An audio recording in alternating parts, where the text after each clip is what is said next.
What do you do, YouTube? It's your boy, the Column King, coming at you again with another video to help you guys combat Eldlich this time. Last time we did Adam, this time we're doing Eldlich. Just different variants of Eldlich. We got Eldlich Synchro hopping around, the more popular deck, Eldlich Numeron, and then sometimes Eldlich Invoke. Just different variants of Eldlich. And you know what to do to combat it as a Pure Mekk-Knight player. What plays to do, what routes to take, what you should stop, how you should stop said play. Just how to beat the deck with Pure Mekk-Knights, simply put. So we're starting off with against Numeron Eldlich. It's the more popular deck. It's floating around. In my opinion, it's okay at best. It's not crazy. Sure, S0 is a really good card, but like I don't think this compares to Eldlich Synchro at all.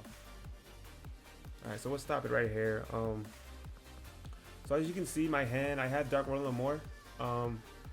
Take note of the fact that a smart S0 player is not going to stand my face shotgun the S0, you know, because of cards like Infinite, cards like Gamma, you know, they're not going to shotgun it because, yeah, you just lose to it. Also, take note of the fact that Dark Roller, a good Eldlich player, Eldlich S0 player is not going to lose to a Dark Roller because, cool, they not going to shotgun it and stand my phase, right? Cool, we get to main phase, I activate Dark Roller.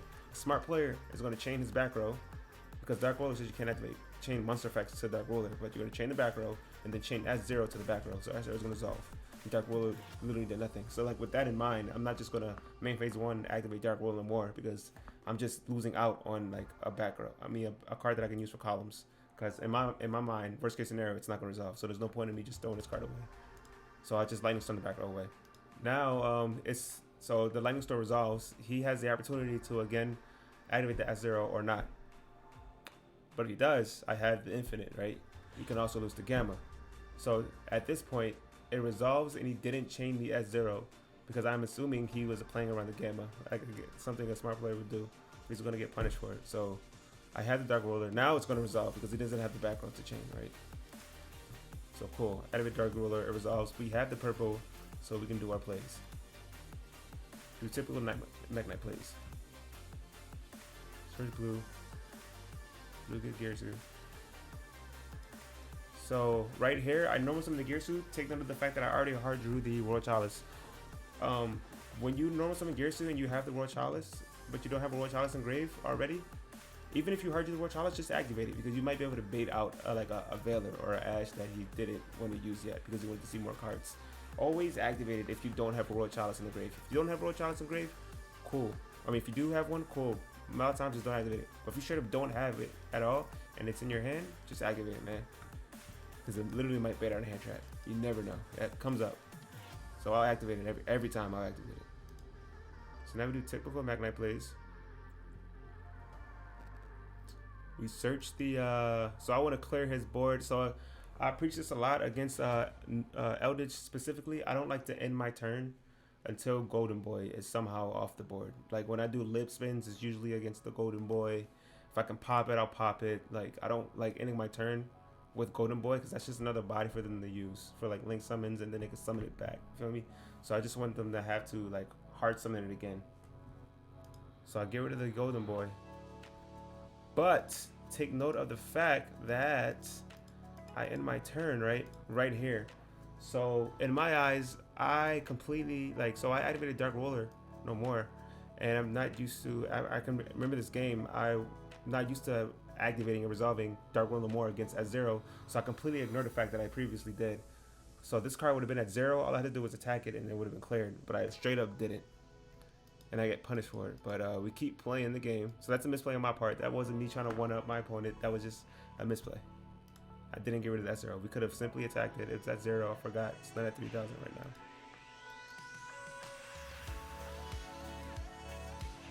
So cool. Now he's doing Eldlich stuff. He knows how to play against Mekk-Knights, so he summons the Golden Boy in front of the Morningstar. I don't have Indigo, so I can't protect it.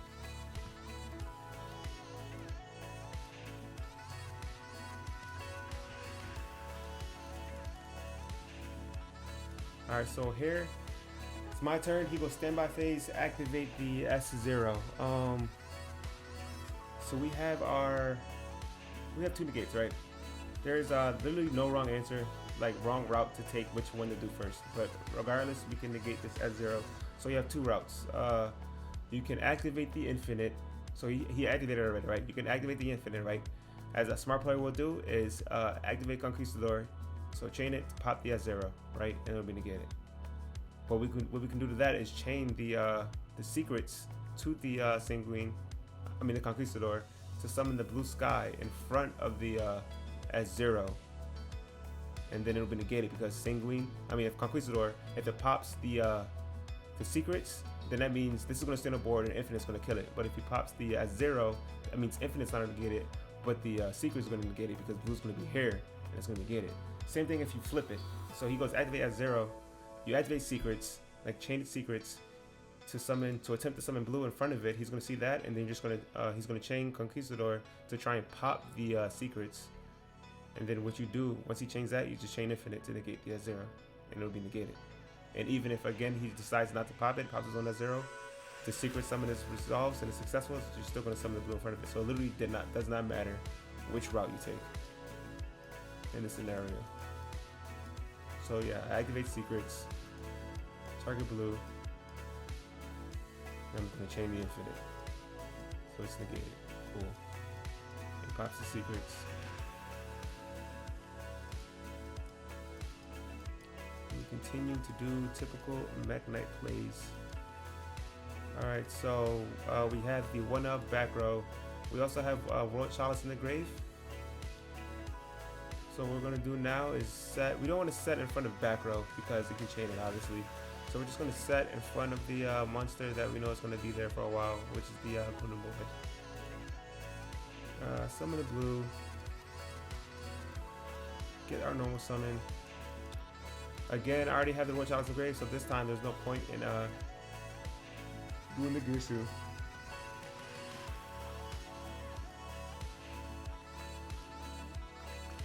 Now we do the Chalice to get the key. So we can start negating traps at some point. So that's another thing I want you guys to take note of against Eldlich.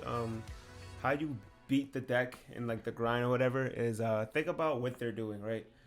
Anytime you lose to an Eldlich player or they out something on your board, it's literally because of 1 Golden Boy in hand or 2 Conquistador pop something that you needed. Either way, it's spot removal, right? You can literally shut off half of their deck of spot removal, half of their outs by activating World Legacy Key.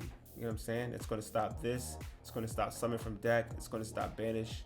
Activate key. It resolves majority of the time. You just win until there you have access to Golden Boy in hand again, which isn't necessarily too hard because all you gotta do is let it hit the grave.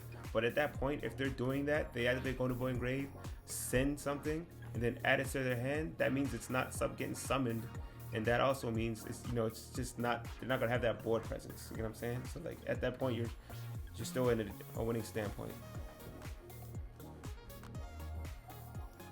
So cool. We activate red. We finally get rid of the S0 that survived the turn. We then activate key to get the blue, right? Take note of the fact that we didn't get the World Chalice. You'll see why. Alright, so we go straight for Lib, not for Morningstar, because we want to get the plus. Morningstar just gets us the 1+, right? Not only does it give us the 1+, I want that spot removal, man. Like, I really like the spot removal. The spot removal non-targeting of Lib is insane. You guys gotta take advantage of it, right? So cool, right? Now we're using Lib effect, right? We give him the opportunity to chain anything. He doesn't. So at this point, I'm like, all right, he's not chaining anything. We know what one of the back row is. It's going to give him pluses, right? We might as well just get rid of it, because if I just end my turn, he can activate it, have it in the grave for next turn. Cool.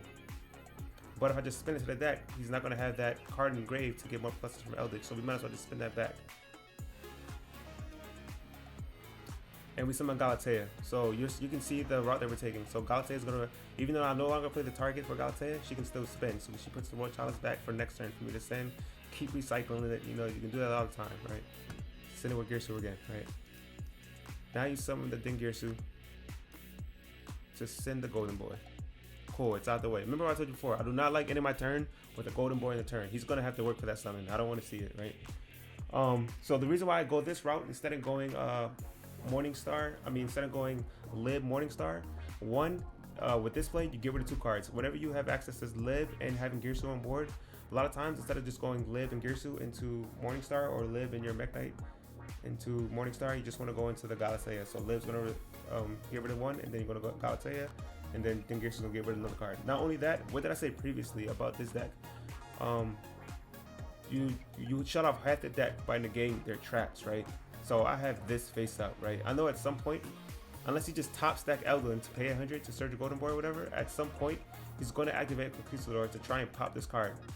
What Girsu does is prevent that, obviously. So we're going to try and protect this card as much as possible. I do not mind getting rid of this Conquistador at all.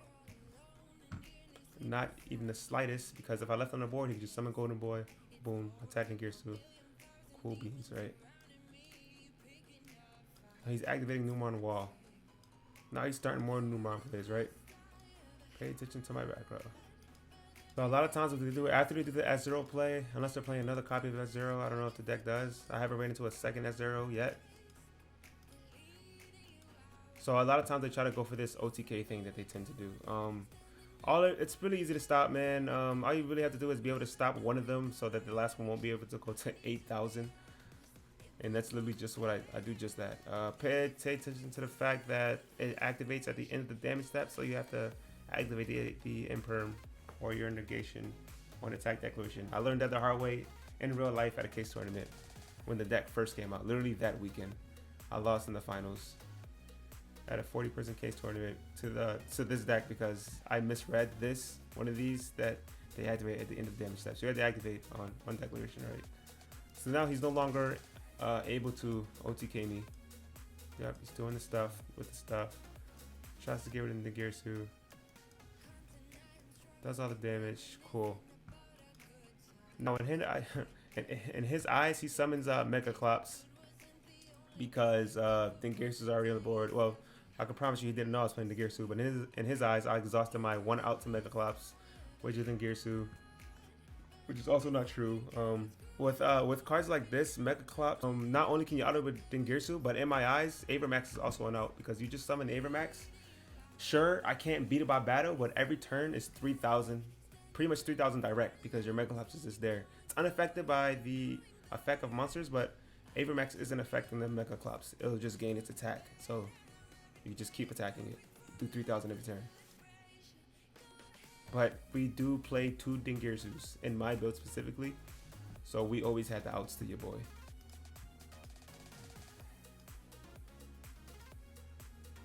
So we go typical Mekk-Knight plays, right? So you go shotgun that. We summon our Purple Knight Falls back.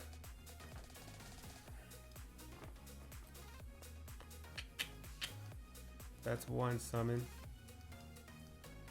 That's 2 summons. Shuffle back to our young Dingirsu. That's 3 summons. Get rid of the Mekk-Knight. That's 4 summons. And you're gonna see that I do not care about your boy 5 summons Nibiru at all. This is how much we care. So that's game. So now we go game 2. It makes me go take note of the fact that a lot of Eldlich Numeron players are going to opt to go first regardless of what you're playing. I'm playing Mekk-Knights, he still chose to go first because at the end of the day they want to just summon their floodgate, which is S0, right? So he's going to do just that. This time we do the ogre, but he's a god amongst men and he hard drew the Numeron calling, so he can no longer lose the ogre.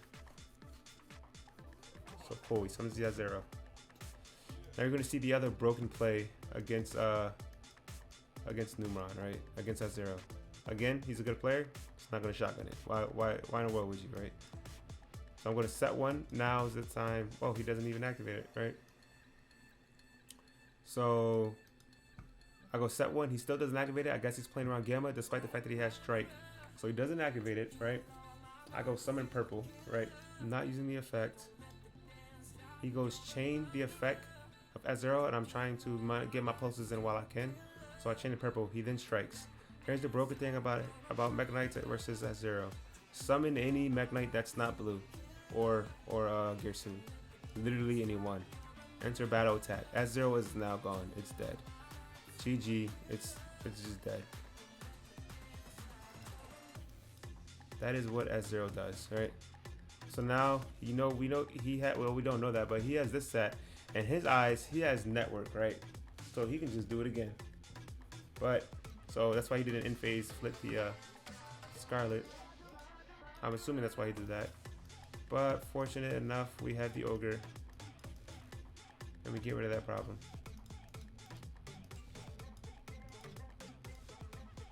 Now he summons, gets rid of that. Does pretty much nothing. He gets the same win. Oh, he doesn't even have that. All right.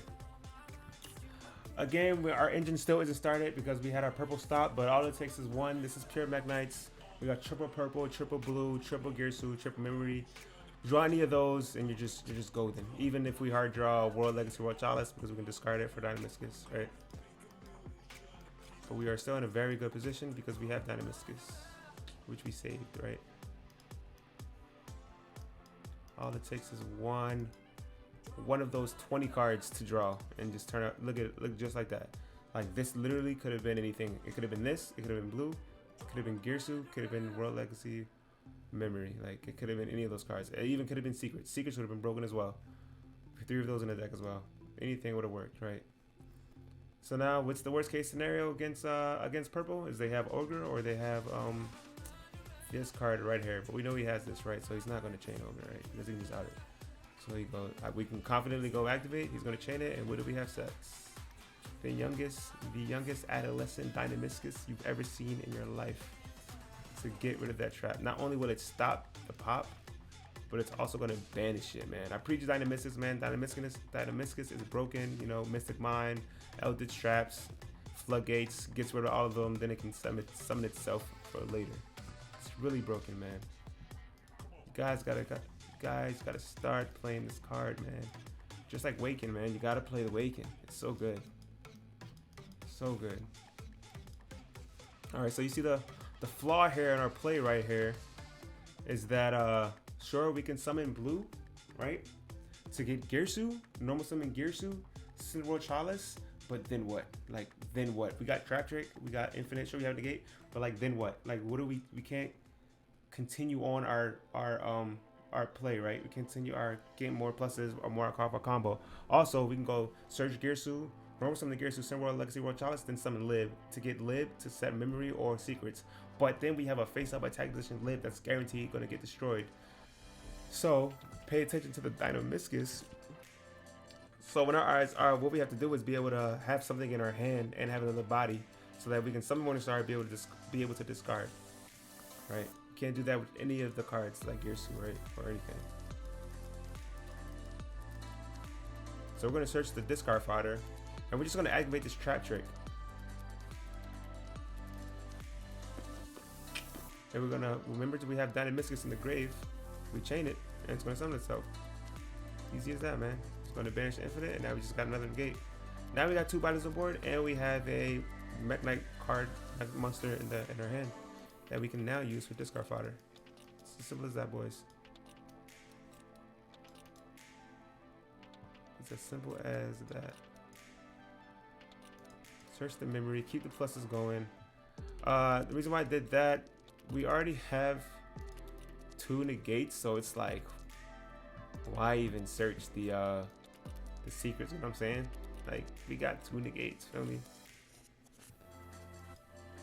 Let's just keep the pluses going. At this point, it's like, let's just keep getting our advantage. All right, so he just goes normal summon the wall, summon the Karibo, and pretty much just pass. I go in phase memory into Gearsu because I already have purple coming back, and I want to get more and more pluses every turn. So I'm just gonna go Gearsu to send Royal Legacy Royal Chalice on his turn so that on my turn I can banish it, right? Grace is going to go back to our hand for our normal summon for the turn. And our opponent's going to come back with a vengeance like he always does, right? He has a Destiny set. We don't know that. We're assuming this is a broken ass trap card, as most Eldlich decks tend to have. So we just activate the key in front of the trap card. We know it's not a trap card, but we're assuming the worst case scenario as always. Let's get back to Chalice, right? Now we're gonna normal summon in front of the trap card. So this card, in my eyes, this card's dead. It's doing nothing. It's gone. It's out of the game. And we're gonna activate the blue. So summon the blue.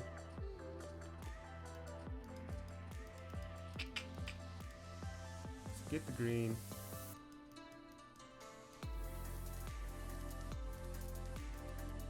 Take those two away. So now taking note also that we have the memory in our hand, so we can confidently so once we get into lib, now this card's live in terms of doing other plays. Before you activate memory, one of the reasons you don't want to do memory off the rip is that you want to be able to summon lib to get more pluses, not just the Morningstar search, but you want to get the lib search. So now that lives on the floor, now that lives on the floor, we can confidently get rid of this column. Don't want to summon it here because we have memory in their hand. So if that was a trap, we could just chain it, summon, boom, it's gone. But we didn't want to be able to do that until lib was on the board, so we can resolve the effect, right? Now that she's on the board, we can do whatever we want. Set the secrets to keep the pluses going, man. Link those two away. Now we're gonna activate lib. And sure, that card still never flipped, right? It never ever flipped. He doesn't change anything, so I'm like, all right, let's just get rid of it. Don't want to worry about it anymore, right? And we can clear his board, so let's just get rid of the back row. All right, so what we're gonna do now, summon green in front of the Link Rebo to keep the pluses going, man. Gotta play this card green, man. Gotta play it. Enter battle, attack, Link Rebo, gain the effective green. Majority of the time with green, you're gonna get back Indigo, so that you don't have to summon it from the grave. Waste your summon of secrets on Indigo. The Indigo will already be on the board. You know what I'm saying? I think it's broken. Now we're gonna attack with Abramax. Use the effect. Takes 3,000. Play is broken. Summon the Indigo. Keep the pluses going, like I keep saying. We haven't summoned Morningstar yet. So we're gonna do just that, discard. Now we got Chalice in the grave for next turn, right? And we're gonna get memory. All right, so now he's gonna do his search with network. Cool. And from there, it's just like what is there to do? You know what I'm saying? Like, he can activate network to summon 4 of the Numron cards, but like, look what's staring at him. Literally an Abramax. How are you gonna get over that? How does Numron get over Abramax? Trick question, it doesn't. Feel me? So it's just game from there, guys. It's literally just game. Alright guys, so for the next game we got is Eldlich Synchro this time. The deck that I think is better between all the Eldlich decks, I think Eldlich Synchro is the better one because it has all the hand traps, all the disruptions, can put up the powerful board. But he threw a twist in there and he threw some Numron in there, so plot twist, he's playing Eldlich Synchro Numron. Eldlich Synchro Numron, sure, let's just splash everything together. Cool.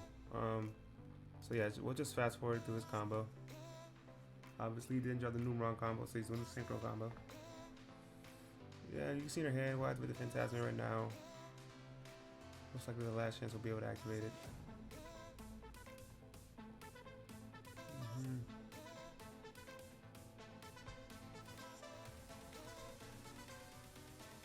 Yep.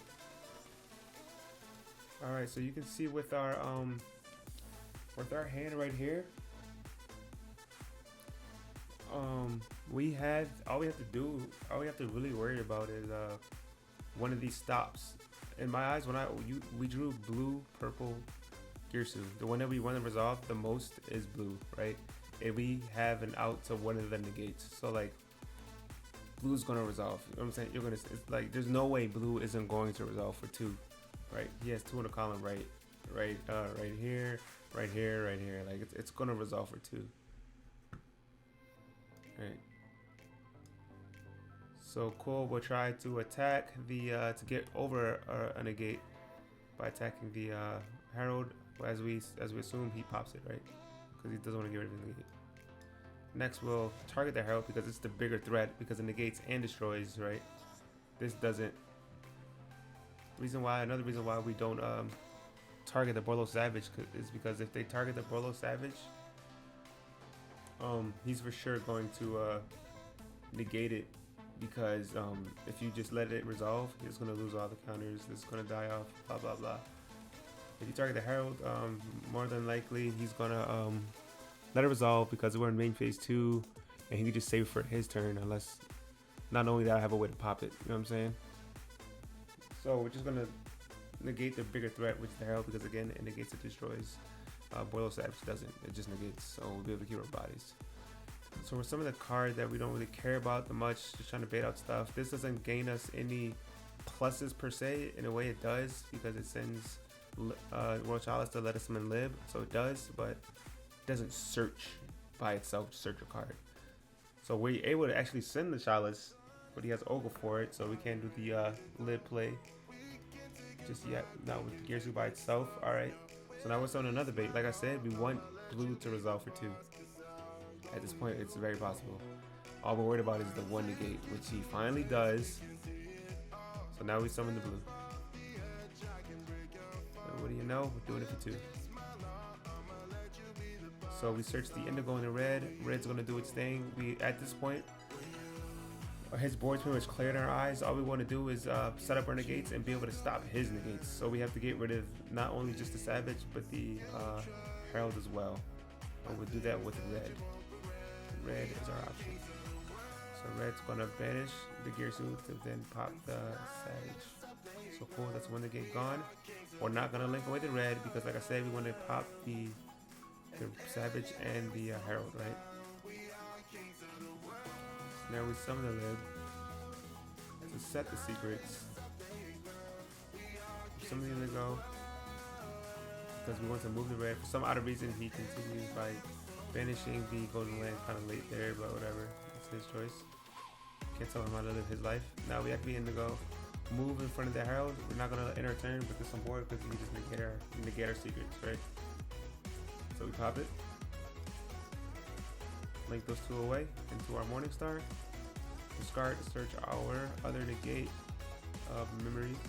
Because now we have secrets and we have memory, right? We have indigo engraved, that's 2 negate, and we have memory in hand. We're going to set, that's 2 negates. Summon the Abramax. And majority of the time you're going to return. If that wasn't there, I would 100% would have returned the Golden Boy. But that continuous spell gives him pluses. We're not going to let him just keep searching. That's just an insane concept that we can't allow. So it's gone. We got to get rid of it. Right? That's what we spin back. So now it's his turn. He does a combo to add the network back to his hand with the blocker. I don't know why. It's weird. He thinks he's going to get another turn, I guess. He ends his turn. As in network, I was just not confirmed. He ends his turn and we summon the purple. It's game. One in the face. Yeah, he saw it. We're just going to gain too much advantage and he's going to be game. Yeah. Alright, game 2. We drew our side, but unfortunately we didn't draw too much of our engine to start off with. So we set 3 pass. Well, it's not even that we didn't draw too much of our engine. He drew all the hand traps to stop it. You see we have goals in the match. We didn't preemptively flip it because we wanted him to go through all of the steps and then make him use all of his resources, then flip the goals in match. But he just stopped because he played around the barrel like a smart person. So we just flipped the goals in match. We weren't really going to flip the goals in match. We were just going to barrel him, but he didn't allow it. So we summon the blue, attack that 0 like we usually do. It's not strong, so just pop it. Alright. Go over the blue. Keeps his pluses going. Now I try to start my engine again, but he has the ogre. So yeah, it's just looking dark from here, guys. You can't really stop anything. He keeps playing around the Beru. Alright, I banished that so he can't game me this turn. Then he has another out, so can't do anything right there. He did an illegal play, but it doesn't matter. I see that he has all the resources, so I can't win, right? So now we're gonna get 3. I choose to go first, and I drew 2 side deck cards. So, guys, this is cheesy, but I don't care. I preach this card all the time. Play the Awakened Dragon. Just play it, man. Like, just play it. I don't care how cheesy this looks. Just play the Awakened, man. As you can see, I drew side, but I didn't draw a way to start my engine, like, at all. Alright. But he immediately activates Golden Boy. Target's Awakening. You want to summon like a Scythe or a Lost War or something, but we haven't started our engine, right? So we're gonna summon purple because we want to be able to play Yu-Gi-Oh. So we do just that, summon purple. Now he activates the Cosmic Cyclone because he didn't learn his lesson the first time of blind popping back row, which a lot of players still to this day. Apparently that's still a thing, just blind popping back row. So we change the Sanctum to summon the Scythe, lock him off with a turn, no more Synchro plays, no more SRO plays. Alright, and now we search the gear suit to start our entire engine. Alright, summons the Golden Boy. Sends the land. Alright, we got purple coming back. He sets 2 of the same summon from deck cards that do nothing. They just summon from deck. If you activate those, that means he can't Imperial me. Like, I drew pot. Yeah, like there's just too much advantage to be gained here. We drew a break. It's fine though.